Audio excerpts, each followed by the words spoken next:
Buongiorno e bentrovati alla rassegna stampa del TG Plus per quanto riguarda la provincia di Venezia. Partiamo con la nuova di Venezia e Mestre che titola "Cresce la sanità privata nel veneziano più 5%, in 3 mesi sono nate 33 nuove società, mentre negli altri settori le imprese sono in calo. L'ordine dei medici, bene creare ricchezza ma alcune cure restino pubbliche". Importante questo. Nella fotonotizia vediamo il patriarca con il sindaco senza lo sposalizio del mare, pensando al Vajont, e nella regata Gran Giorno di Vignotto Bertoldini.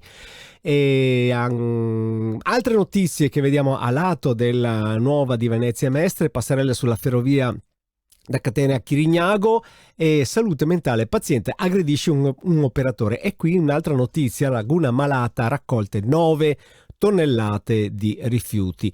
Andiamo a dare un'occhiata al Gazzettino. Il Gazzettino opera sui diritti umani, la Cina diserta la Biennale. Insomma, è abbastanza scontata sta cosa. La notizia che impera un po' in tutti i giornali, anche quelli nazionali, che arriva da Treviso: droga hostess arrestata in Arabia è un equivoco, e alluvione, rimborsi e via le tasse. Un commissario per l'Emilia Romagna, Meloni, risposte subito allo studio task force contro il dissesto. E la svolta di Maria Antonietta prima della finale Veneto: io che pesavo 90 kg ora sono Miss.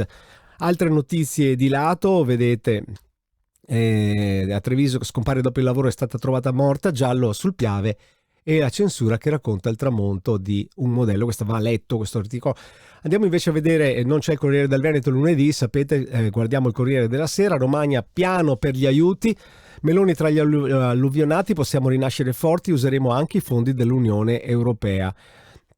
Nella fotonotizia del Corriere della Sera troviamo una notizia veneta, il caso Trevigiana, 23 anni, in cella da settimane, l'ultimo video in hotel, il mistero della hostess arrestata in Arabia, sembra per la canna di un amico, come hanno scritto altri giornali del Veneto. Sì, è stata dura, ho sentito affetto, rinnovo il partito. È l'intervista a Silvio Berlusconi che troviamo nella prima pagina del giornalone nazionale. Andiamo a dare un'occhiata anche a Notizie Plus, il nostro portale con tutti i controlli, scusate, che sono stati fatti nel Padovano e nel Travigiano. Weekend di controlli e multe nel Padovano, vedete, controlli nella Marca, arresti e denunce anche nel Padovano. Bancali a fuoco, coinvolte bombole di gas, notizie di cronaca, perde il controllo del furgone e si ribalta anche sulla strada, morto il conducente. Poi